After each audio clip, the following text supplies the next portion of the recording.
avoir un fidèle parmi les fidèles. Oui. Qui va nous parler réseau. C'est ça. Le réseautage. Si important.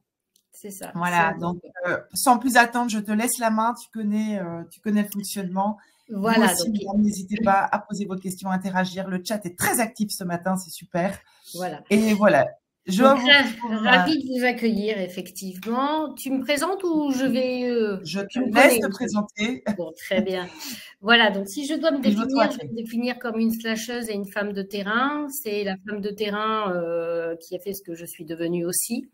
Et slasheuse parce que j'exerce plusieurs métiers aujourd'hui en parallèle sur diverses thématiques que j'interconnecte avec elles-mêmes, dont celle du réseautage professionnel. Donc voilà, et c'est vrai que c'est devenu incontournable pour développer son activité, développer ou créer une entreprise, réussir son orientation et plein d'autres événements à côté. Sauf que c'est un vaste sujet. On se dit souvent par quoi je vais commencer, par quoi, comment je fais, qu'est-ce que je dis. Donc c'est vraiment sur cette partie-là que moi j'ai souhaité avoir une expertise complémentaire et que je mets à disposition aujourd'hui de toutes les personnes, aussi bien salariées indépendantes, pour pouvoir se démarquer. Alors, on a des tas de freins. La liste, elle est exhaustive là, mais on en a plein d'autres. Je n'ai jamais rien demandé à personne, je ne vais pas commencer maintenant. Je ne suis pas un réseau, je ne suis pas réseaux sociaux, je ne mélange pas le privé et le pro. Voilà, j'ai peur de déranger, je ne veux pas quémander, cela va me prendre beaucoup trop de temps. Je n'ai pas de réseau, je vais être dans une situation d'infériorité, je déteste cela, etc., etc. On a des tas de freins qui nous disent que des fois le réseau c'est pas pour moi, c'est de la prospection, voilà. Donc effectivement, j'avais demandé aussi à Gladys si elle peut mettre le lien pour vous proposer de faire un petit sondage et vous proposer de faire le questionnaire des aptitudes à réseauter. Donc, elle peut le mettre dans le chat après, tout simplement, et vous aurez droit à un débriefing gratuit sur vos aptitudes à réseauter, voir comment vous interagissez aussi bien sur la posture et sur vos actions. Donc ça, le lien vous sera mis pour plus tard et vous pourrez avoir un débrief en distanciel, bien au contraire. OK. Donc Gladys va vous le mettre.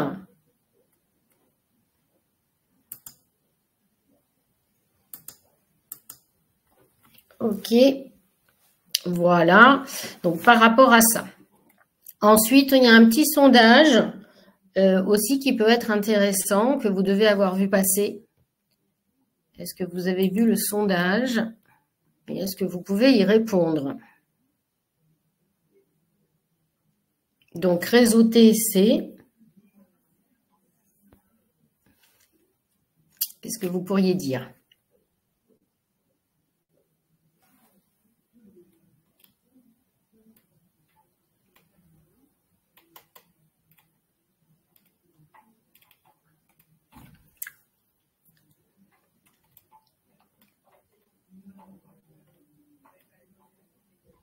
Voilà, je vous laisse y répondre.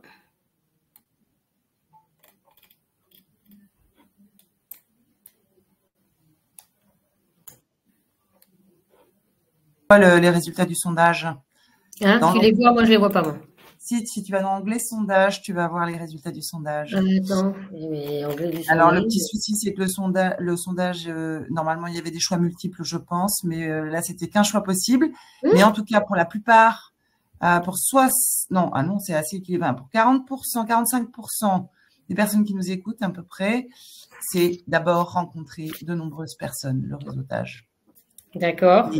Et moins de 13% disent que c'est de la prospection ou que c'est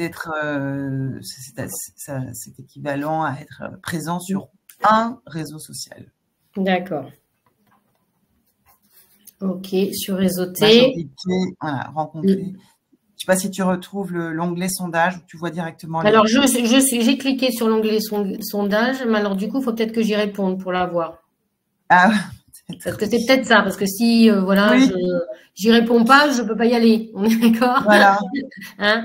Donc On découvre encore les fonctionnalités voilà, de la c'est ça. plateforme. Donc d'accord. C'est ça le direct. Voilà, c'est exactement, c'est le direct. Ok. Donc moi, je vais rajouter le mien. Ok. Voilà. Voilà, d'accord. Ok, là, je vois mieux, forcément. Si je réponds, je vois les sondages. Voilà. Ok, rencontrer le nombre de personnes, 29. Ok, très bien.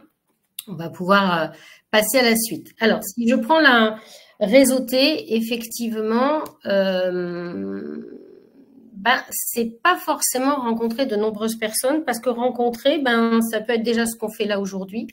Entre nous, on rencontre, mais est-ce qu'on va connaître les personnes pour pouvoir les recommander? Tout dépend de ce qu'on y met derrière rencontrer. D'accord? C'est plutôt tisser du lien de confiance en échangeant face à face majoritairement, puisque c'est aussi la façon de pouvoir recommander des personnes. Donc, pour recommander des personnes, il faut qu'on ait un minimum de connaissances. Il faut qu'on se connaisse un minimum de temps. Voilà, donc c'est vraiment sur cette partie-là, proactif, réseauter, c'est un verbe. Et donc, celui-là qui est actif, c'est vous. C'est parce que vous prenez le temps pour échanger avec des personnes que vous ne connaissez pas, soit parce que vous avez été recommandé, soit vous avez eu l'occasion de pouvoir la rencontrer quelque part et vous mettez un rendez-vous en place pour mieux connaître la personne. C'est cette notion-là sur l'activité de réseauter. D'accord?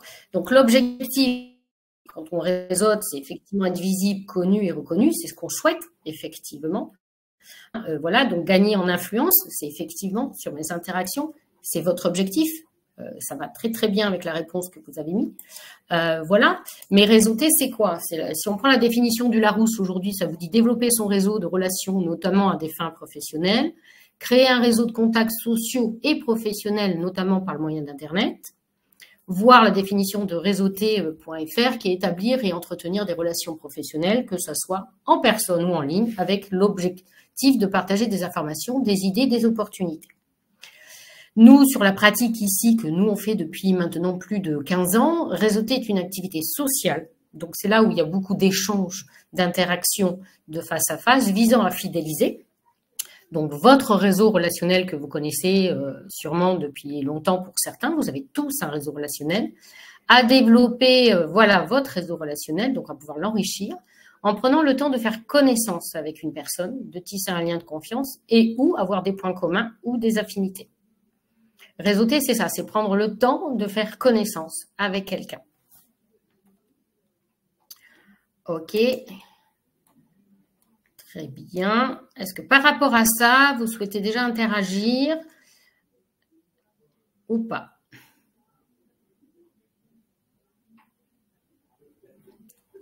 Très bien. Je retourne au sondage. Donc, plutôt confiante dans l'influence de votre environnement professionnel. Donc, très bien. Donc, ça veut dire qu'effectivement, moins de doutes pour vous sur les contacts professionnels, tout ce que vous avez dans votre sphère professionnelle. Très bien. Peu confiante, je me sens souvent en retrait.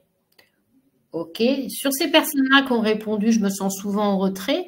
Est-ce que c'est plutôt parce que cette notion de peur de déranger, plutôt une posture de timidité, d'introversion, ou alors c'est aussi peut-être que vous n'avez pas forcément eu l'habitude d'aller sur des endroits où vous connaissiez personne, des choses comme ça. Si vous pouviez me donner un petit peu plus. Voilà, très confiante, je m'affirme facilement, ok, et pas du tout confiante, j'ai du mal à me faire entendre. D'accord. Parler de soi, c'est nécessaire. 65%.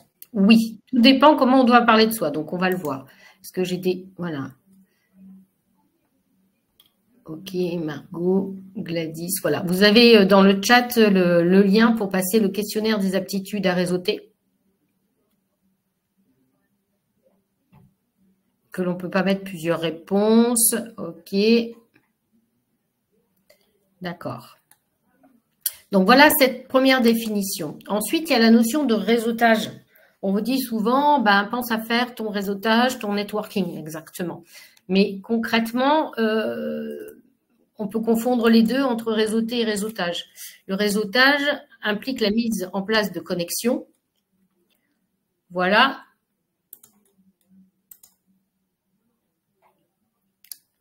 Donc, dans le sondage, si vous avez répondu, top, top, top, top, top.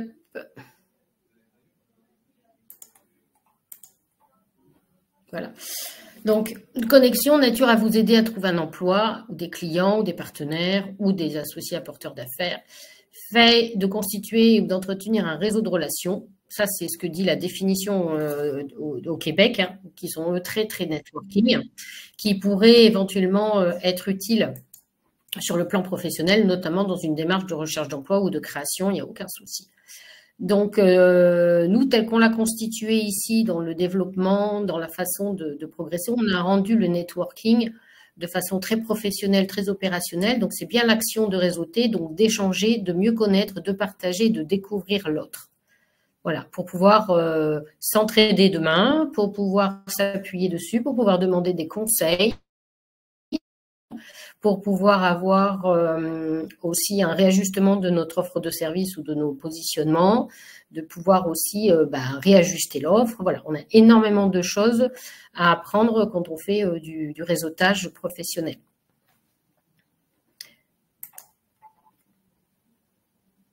Alors, assister à une masterclass, c'est du réseautage pour moi. C'est une des actions qui permet de s'enrichir. Oui, bien sûr, c'est une des actions. Il n'y a pas que celle-ci. C'est effectivement apprendre quelque chose, découvrir, confirmer une donnée. Voilà, c'est effectivement ça, parmi tant d'autres. Plusieurs répondent. Participer à des événements professionnels, être aussi actif dans des clubs professionnels. LinkedIn, c'est aussi un outil à distance, parfois aussi percutant, je trouve. Ok.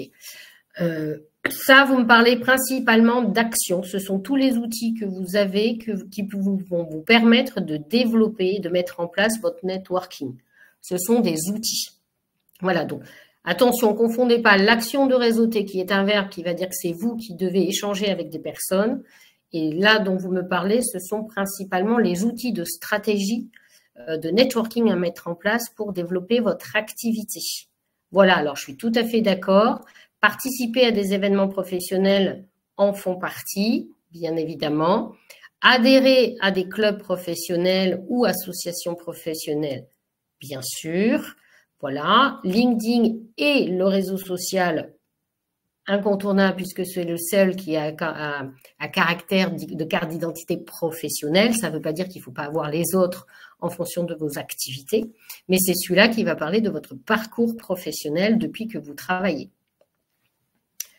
Voilà, donc une fois qu'on a bien fait la différence entre réseauter, où c'est moi qui suis toujours à écouter l'autre, à essayer d'apprendre pour mieux comprendre, pour pouvoir après peut-être rebondir, aller chercher des informations, collecter des informations. Donc, je mets en place des activités pour développer mon networking ou le réseautage professionnel. OK, mais par quoi je commence? Donc ça, c'est pas évident parce que quand on cite déjà, Safia qui m'a déjà cité quelques événements, quelques actions, c'est pas évident que tout le monde puisse avoir cette agilité de pouvoir aller un petit peu partout en même temps. Parce qu'on n'est pas tous introvertis, on n'est pas tous très curieux de tout. On peut être aussi un peu timide, j'ose pas, introverti aussi, ou je sais pas par quoi commencer. Voilà, ça va être des premiers freins qui vont dire que c'est pas évident du tout. Donc, moi, si j'ai un premier conseil, c'est déjà votre posture de réseauteur. Ce qu'il faut savoir, c'est que quand je réseaute, je ne vends pas de prestations. Majoritairement, je ne vends pas de prestations. Je viens chercher plutôt des échanges, des conseils, mais je vais aussi donner des informations en retour. C'est-à-dire c'est une notion de partage. Voilà. Sinon, il y a vraiment le networking d'affaires qui est dédié qu'à ça. Et là, je viens vendre, vendre, vendre. D'accord? Donc, attention à ce que vous voulez, quelle est la posture que vous voulez avoir. Mais en général, la posture du réseauteur, elle est avant tout dans l'entraide. Voilà, je suis curieux, je découvre, je partage, je peux aider les uns et les autres et je m'informe moi et je vais chercher des conseils. Deuxièmement, derrière, vous avez la stratégie de réseautage qui doit être en lien avec vos objectifs commerciaux. Pourquoi? Parce qu'il y a des tas d'outils qui ont été dits, hein, comme Safia tout à l'heure. Mais par quoi je commence? On ne peut pas tout faire d'un seul coup. Voilà, donc votre stratégie, c'est de se dire, dans mes cibles clients, c'est la typologie des clients que je veux. Où est-ce que je peux trouver des partenaires, peut-être des prescripteurs, où est-ce que je peux peut-être les rencontrer, quelle animation je pourrais faire pour me faire connaître. Voilà, il y a plein d'informations comme ça qu'il faut écrire noir sur blanc et constituer un peu votre carte mentale de votre stratégie de réseautage. Voilà, ça c'est vraiment important là-dessus. Et bien la même chose, en stratégie de réseautage, si on cherche un emploi, c'est exactement la même chose. C'est quelle typologie d'entreprise je souhaite avoir pour quel poste, parce qu'il y a des postes, si on cherche un poste, je veux dire, de manager, on ne va pas le trouver forcément dans une TPE de 8 personnes. Voilà, donc tout ça, ça se travaille avec vos objectifs. Voilà, le sens que vous voulez donner à votre poste, le sens peut-être du service, du produit de l'entreprise, tout ça, ça se travaille aussi de la même manière. Du coup, après, l'appui, c'est votre réseau relationnel. Vous avez tous un réseau relationnel, quel qu'il soit. Il n'y a pas de frontières. C'est pas parce que vous avez quitté un métier pour faire un 180 degrés sur une offre de service, un autre métier, que la sphère que vous connaissiez avant ne peut pas vous aider, ne peut pas vous aiguiller, ne peut pas vous donner de l'information. Donc, vous avez tous un réseau relationnel qui est à la fois privé et professionnel. Voilà, ce sont des gens que vous connaissez, ce sont des gens que vous pourriez recommander, voilà, parce que vous avez travaillé avec, vous avez échangé avec, ça peut être des clients, des fournisseurs, et le côté bien sûr amical, tout ce qui est dans la sphère privée, vous connaissez aussi du monde qui pourrait très bien vous donner des conseils ou vous faire rencontrer d'autres personnes, d'accord? En face de ça, les réseaux sociaux, c'est incontournable. Le premier, c'est LinkedIn, bien sûr, qui parle de votre carte d'identité professionnelle, auquel vous allez associer d'autres réseaux si c'est utile en fonction de vos activités. Voilà. Ensuite, vous avez le maillage économique local, territorial. Chaque région, chaque territoire est organisé sur un maillage économique. C'est-à-dire qu'aujourd'hui, si vous n'avez pas cette vision de votre connaissance du territoire, je parle bien du monde économique, je ne parle pas du monde de l'emploi. Le monde économique, ce sont toutes les filières que je peux avoir autour de chez moi. Elles sont organisées comment? Ces filières-là, est-ce qu'elles sont en lien avec des organisations plutôt chambres consulaires, ça peut être des collectivités locales, comment tout ça s'organise entre elles? Est-ce que j'ai des regroupements d'employeurs? Est-ce que j'ai des regroupements de start-up? Voilà, donc comment tout ça est généré? Une fois que ce maillage économique là qui est un vrai atout, c'est-à-dire que aujourd'hui on a des liens qui nous permettent d'investiguer par filière et dans les filières de trouver les noms des entreprises, peut-être des cabinets de recrutement ou des cabinets de conseil. On peut retrouver les collectivités qui y travaillent avec, voir les centres de formation qui y travaillent avec. Voilà. Donc ça va vous permettre de cibler, d'être beaucoup plus précis dans votre recherche et dans votre ciblage avec cette connaissance de maillage économique. Et ça va vous permettre aussi de réajuster votre offre pour savoir déjà est-ce que vous êtes sur la bonne cible, est-ce que les prestations que vous proposez peuvent être en lien ou pas, et vous tissez un réseau de partenaires ou de prescripteurs en même temps. Voilà. L'entretien conseil vient après. Une fois qu'on a posé ces bases, l'entretien conseil, il est là pour ça. C'est-à-dire que ça va vous permettre de dire, voilà, moi je vais créer ma nouvelle activité, mais en même temps, ouais, mais comment ça va être perçu? Est-ce que je me trompe pas? Est-ce que je suis pas sur la bonne cible? Je sais pas trop. Donc du coup, vous pouvez un petit peu brainstormer, par exemple, autour de vous, sur certains peut-être de vos collègues qui vous connaissez, en disant, écoute, je pense à cette idée-là, toi tu le verrais comment? Est-ce que tu aurais des conseils à me donner? N'y allez pas en disant, voilà, j'ai fait cette offre, voilà ce que je vends, est-ce que tu peux en parler? Non, les gens vont pas forcément le faire dans ce sens-là, mais plutôt à leur demander des conseils. Il faut savoir que si vous pouvez demander quelque chose, c'est bien des conseils et là, ils vont vous les donner.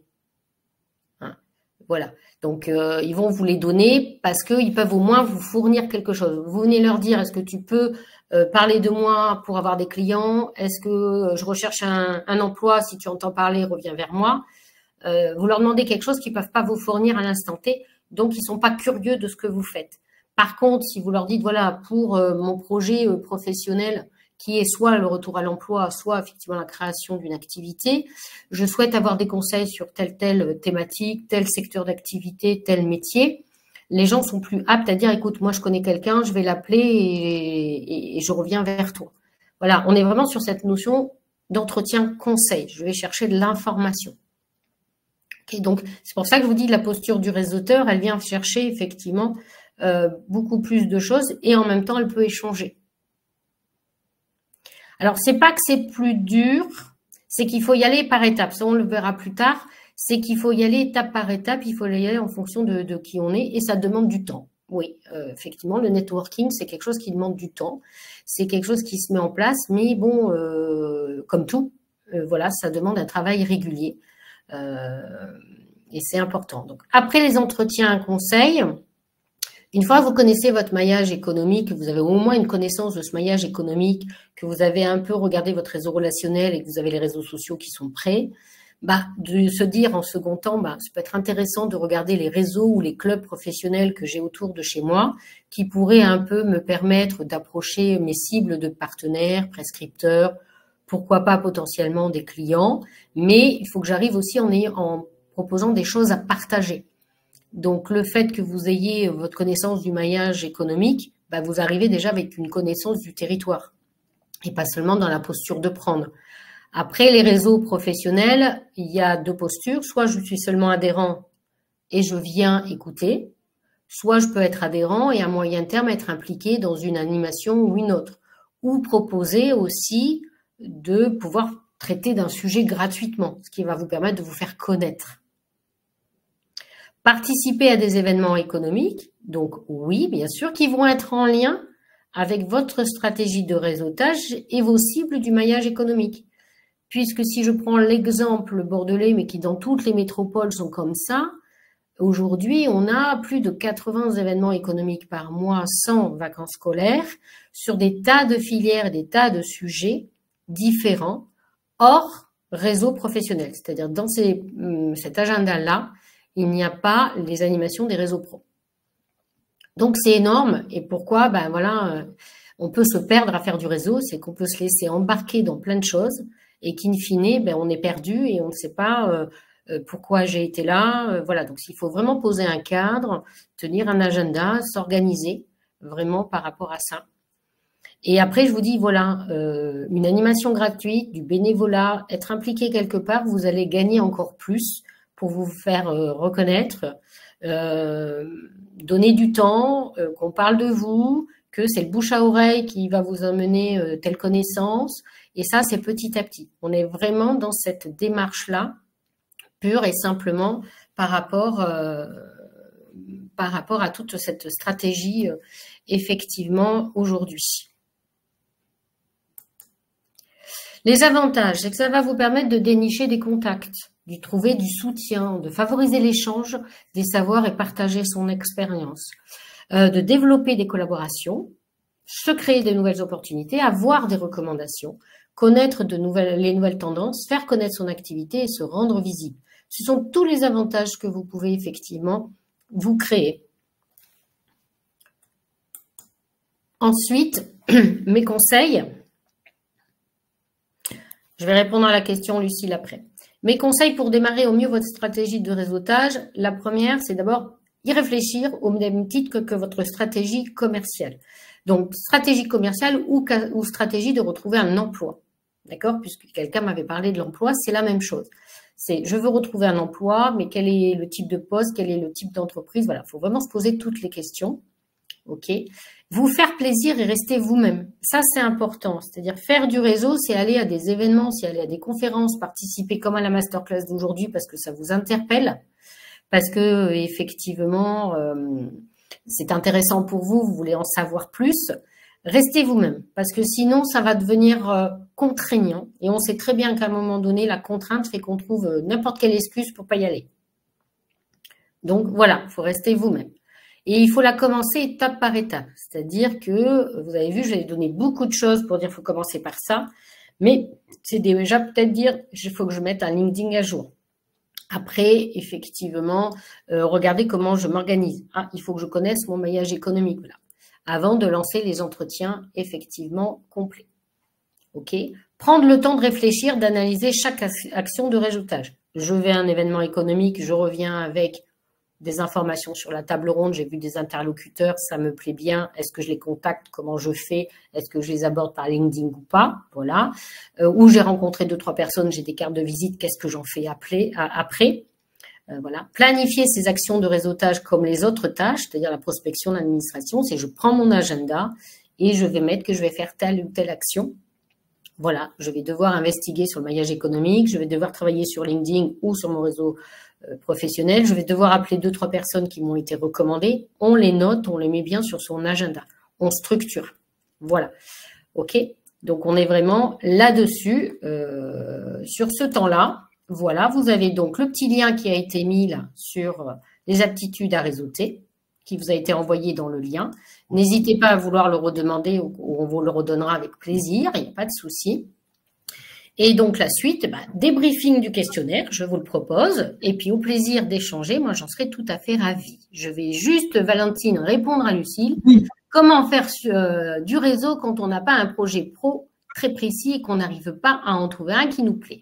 Eh bien justement, si on en a plusieurs, on peut se dire, je vais aller poser des questions sur le premier parce que j'aimerais bien savoir, ça va permettre peut-être d'étayer, de dire, ah ben non, c'est peut-être pas fait pour moi. D'en avoir, d'étudier l'autre derrière en parallèle.